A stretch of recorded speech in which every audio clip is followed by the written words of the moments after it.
Masyado ka pang bata para magtrabaho. Bakit ka nandito? Kailangan ko magtrabaho.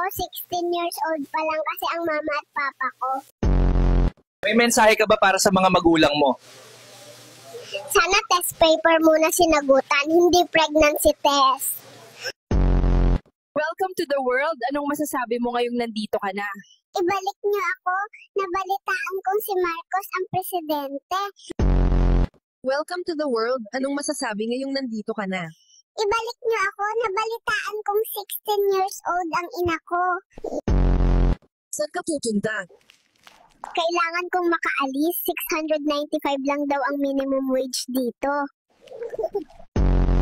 Kap, irereklamo ko ang papa ko kasi lagi na lang inuubos ang gatas ni mama. Wala nang natitira sa akin. Bakit mukha kang pagod ngayon?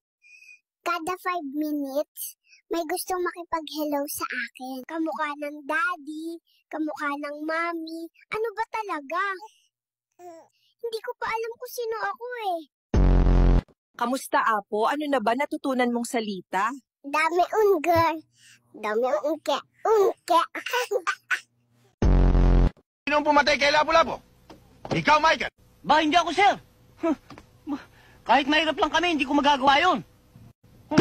Anong kalokohan pinagsasabi mo? Ang tinatanong ko sa'yo, sinong pumatay kay Lapu-Lapu? Hindi nga ako, sir, eh. Tarantado ka talaga, no?